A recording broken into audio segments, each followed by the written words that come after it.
be silent, not say anything, would I be safer living in Erdogan's Turkey? No. Like, as a woman, as a future mother, I wouldn't be safe. In order to stay in position, he doesn't care about Turkey anymore. Is there a possibility of a coup d'etat, a military coup d'etat against Erdogan?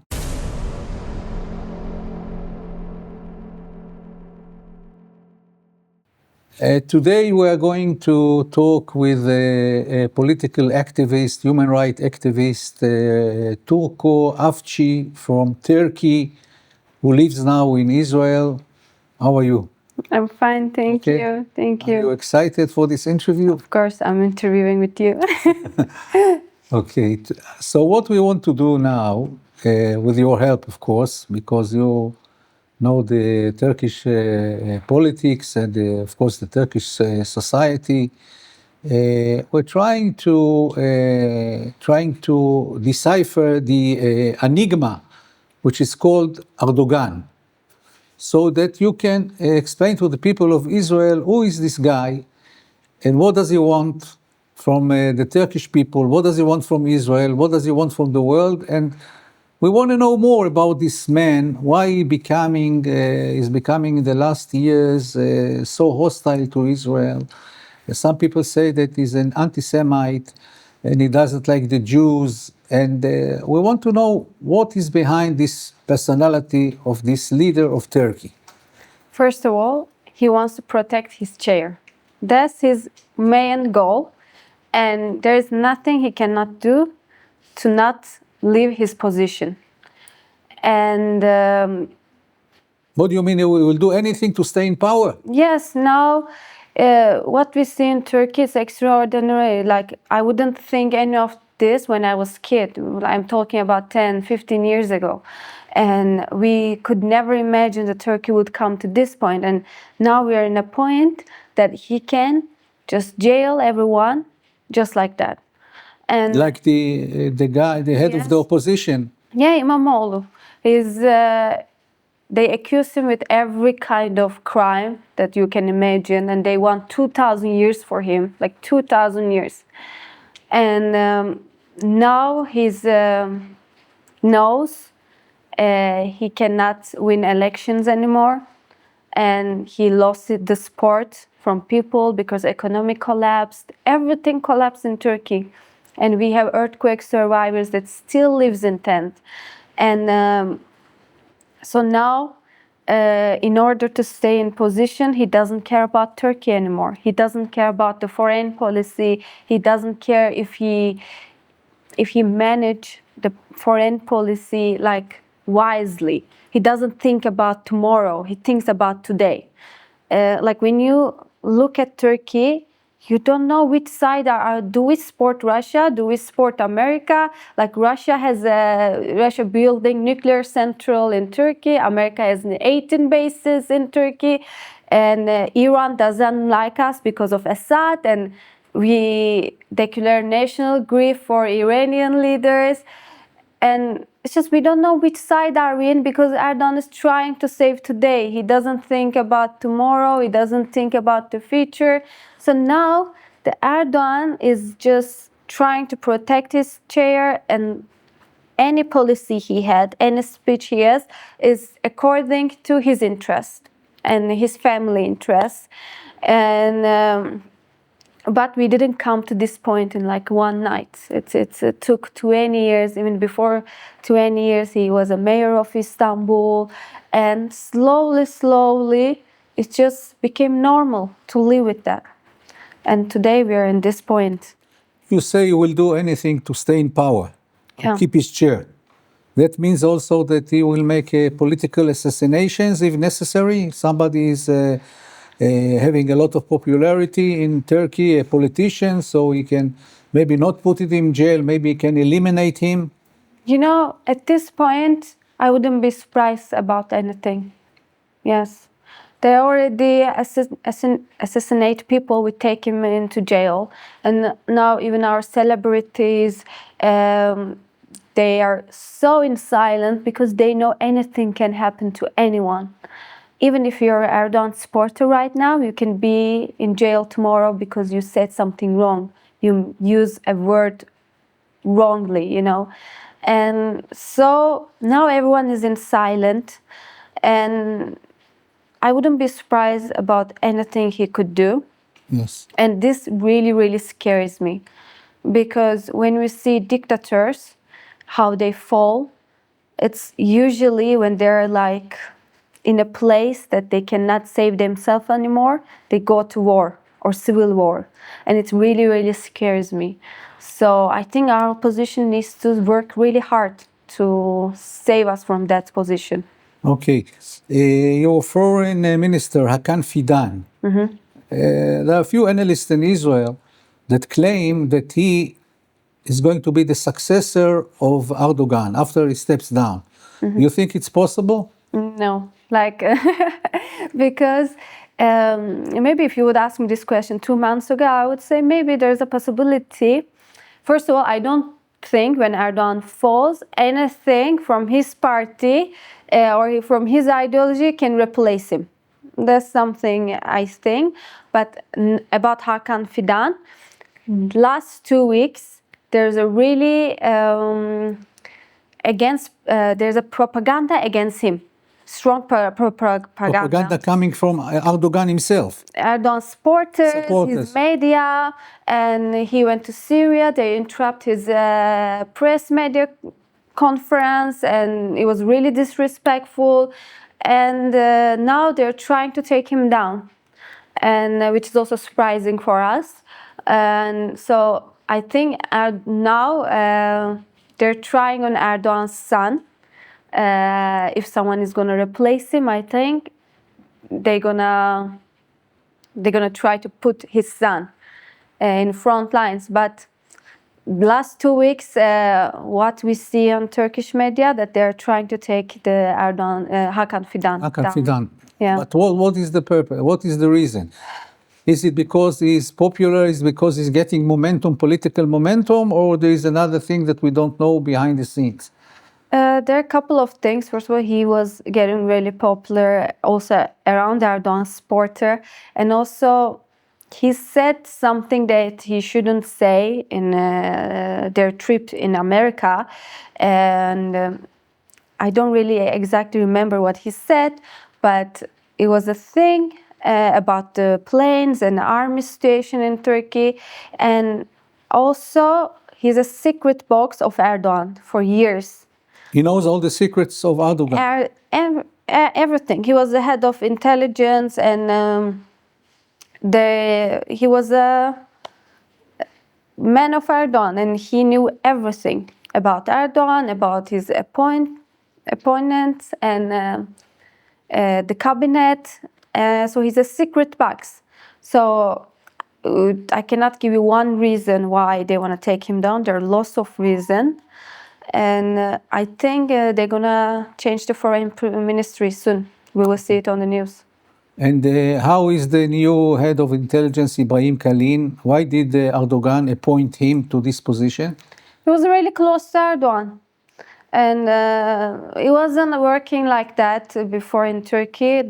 These are really important positions. And people who are actually able to run these positions were were coming to those positions. But now whoever close to Erdogan, they're coming to head of intelligence, who Erdogan trusts the most, and I think Erdogan trusts him a lot. Now he's there. And what are the relationship between Ibrahim Kalin and between Hakan Fidan? What are the personal relationship between them? I think I don't have if they have personal relations beside being around Erdogan and being in cabinet. But I'm pretty sure the moment Erdogan decides to take the Hakan Fidan down, they're not going to have any relations at all. If Ibrahim Kalin wants to protect his position. Okay, so if I would ask you to go back and look at in retrospect about the history of Erdogan, when was what caused him, or when was the first step that he was going against Israel? I think it was really slowly happened, but for me, it was in Davos when he went against Shimon Shimon Peres, when they had that little argument between them, and then it became some kind of other road, because it was a huge reflection in Turkey. Like people declared him as a hero or whatever, even though he made statements that he's really against anti-Semitism, and he kind of said sorry, but not really. But still, he saw it worked. It worked a lot. People went out, and it became like a, I don't know, it became like a meme. Even now, we still remember that. And this was the scene I grew up with. And afterwards, the Mavi Marmara happened. Yes. And then he said they didn't ask my permission to go there. So they kind of made a statement. He didn't prove that, but still he took the advantage from that incident. And I think he just saw how it works for his propaganda.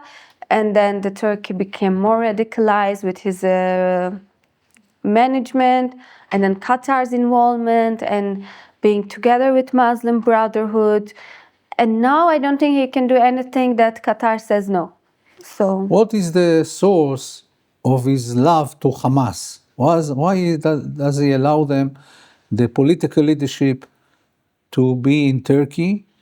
And also in Istanbul, there is a branch of the military wing of Hamas, a very big building, 3 stories building, where they operate all the terror attacks against Israel from that building in Istanbul. Why does he allow that? because he wants to radicalize Turkey. When the moment he radicalizes the Turkey, he can protect his chair and he can just remain there till he dies. And Hamas is like a beautiful tool, because if it was not Hamas, but for example Al-Qaeda, he wouldn't be able to give them a building or whatever. It was impossible. But because Hamas is in Palestine, people just keep silent and just watch, and they don't see the exact threat of Hamas because they kind of justify Hamas. And it radicalized Turkey a lot. And also, Hamas is an extension of Muslim Brotherhood from Egypt. And Muslim Brotherhood was something really against modern Turkey. They established to fight with modern Turkey. And Hamas is just an extension of that. And what we see now, Erdogan is also fighting with modern Turkey, the Atatürk's foundations, revolutions, and Hamas is just a beautiful, beautiful tool for Erdogan to radicalize Turkey without getting any feedback from Turkish people. And why do the Turkish people, they like Hamas? Why? They don't like Hamas. But once you now we came to a point, once you criticize point, it's like criticizing Palestinians. It's like going against Palestinians. We are in this point right now when people say Hamas is a terror organization. Wow, it's a huge discussion. How can you call Hamas a terror organization? So people just remain silent to not be in trouble. Okay. But especially secular and nationalist people, they're aware what Hamas is. But they just keep silent because you can call Al-Qaeda a terror organization, you can call ISIS terror organization, but when you call Hamas terror organization, wow, you're in trouble, like literally. What was his attitude towards the massacre of the October 7th in Gaza, the Jewish communities on the Gazan border? How did he relate to it? In the beginning, the first day, I was also surprised because he was like, he condemned the attack and I thought maybe he will be smart this time and he will be in the middle. But the next 2 days, he completely changed his attitude and... So he justifies it. He called Hamas resistant fighters. So... and then TRT, which is the television that Turkey works for Turkish government, and they get our taxes. They made a full video clip that justifies October 7th. They show Hamas as a hero to do this attack. And it's disgusting. It's so in the beginning, first day, I think he didn't understand what was going on, and then it's just justified now. People don't even talk about October 7, and it's the. So, how do they perceive the people of Turkey? How do they perceive Israel? How do they perceive Prime Minister Netanyahu? Do they agree with what Erdogan is saying about Netanyahu? He compared him to Hitler. Yeah. I think, yes, unfortunately, from both left and right wing in Turkey, they don't really support Netanyahu, and they see him as a murderer or a baby killer, or even compare with Hitler, because there is a huge propaganda on him. And incitement. Yes. Both from left and right, and is there are lots of conspiracy theories around him, and there's a huge attack on him, and it's even like the people who have sympathy to Israel, they cannot have sympathy to Netanyahu, and I don't know, maybe it just became a name, and yeah. There are Jews who live in Turkey. How do the Turkish society treats them? You know, recently, I think some certain groups, they are seeing them like as supporter of Israel because they're just Jews, and they claim that they're Zionists, all the Jews in Turkey, and there was an attack on them on Hanukkah before they go to celebrations in a synagogue, and basically because they were going to celebrate Hanukkah and they saw Jews. And because after October 7, it became normal to say anything about Jews on televisions. It wasn't like that. Okay, criticizing Israel, okay, but the attacking Jews' beliefs, and there are lots of conspiracy theories. And now I think the Turkish Jews are really, really nice people. They identify themselves as Turks, and they never did anything wrong to the Turkish society. Regime, yes, they're one of us. Like, I don't see them as minority, but still now there's a hostile angle on them, and I think this is lately I thought about it. This is the difference between Iranian people and Turkish people, because Iranian people, they still see Jews as they don't hostile to Jews, but now I think we became into a different level. And so how do you see the prospect of the Israeli-Turkish relationship in the future? What will happen if Erdogan stays in power? I don't know, because as I said, he's a person that can do anything for his interest, but there are lots of factors like Trump.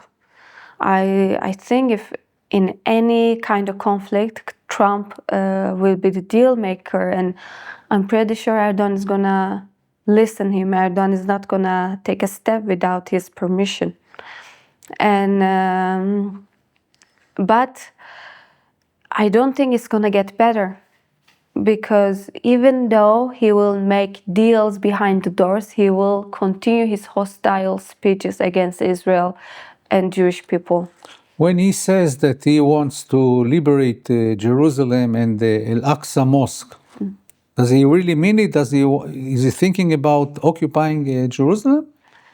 I think he's aware that he's not capable of doing it. So I think they're just things to move his supporters, But people believe him that he will... Yes, of course, there are some groups that they actually getting excited about it, and they have this Ottoman dreams and everything, also coming to the Gaza and Jerusalem. But I think these are just words. It's not something he's capable of doing it. Like, But people take him seriously when he says these things? yeah, there are some people. Yeah, I don't say they're majority, but I think 20%. This kind of speeches make them excited. And now the Turkish society is becoming more religious, or is going to become more secular, back to the days of the policy of Ataturk? Where is it going? But I think the people who are really nationalists, patriot, or secular, they are going even more secular and even more holding on to Atatürk principles, and people like we're Atatürk soldiers, and like, you know, this is the thing that this is the motivation they have. But also there is a group of people who are becoming more and more and more religious. And I think it's just we are either in Turkey is polarized like a lot. There's an extreme, like both sides are going to be so extreme. Like there's no middle anymore. And I don't know who's gonna win this. What about the Turkish army? Is there a possibility of a coup d'etat, a military coup d'etat against Erdogan to topple him from the regime? No? No, it's Why impossible. not?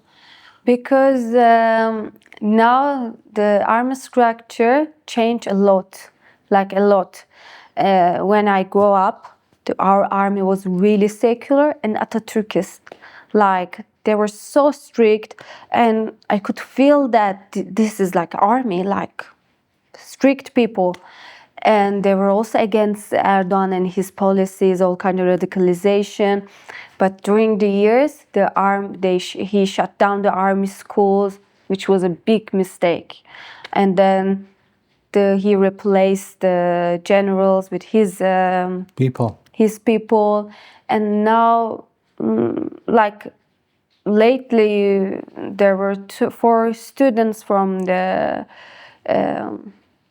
army school. They said like we are a soldier of Atatürk, and they kicked them out. Yeah, from the And military academy. so it's impossible, and I'm also not for it. Like it happened a lot in Turkey, and it hurt so many people.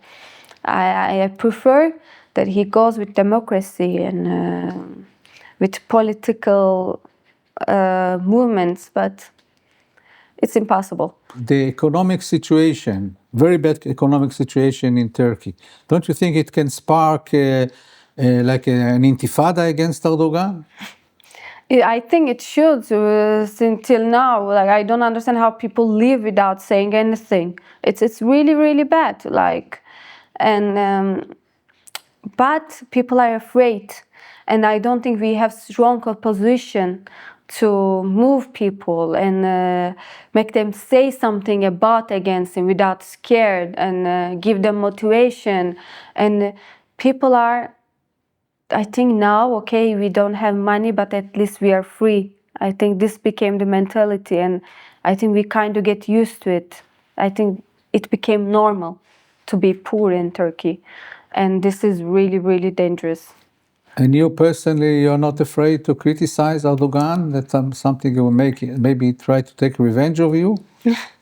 Like, I have family there, but I always ask myself this question: if I was in Turkey, be silent, not say anything, would I be safer living in Erdogan's Turkey? No. Like, as a woman, as a future mother, I wouldn't be safe. I would live under oppression. And there is no one now in Turkey that do what I want to do, and there is a price to pay.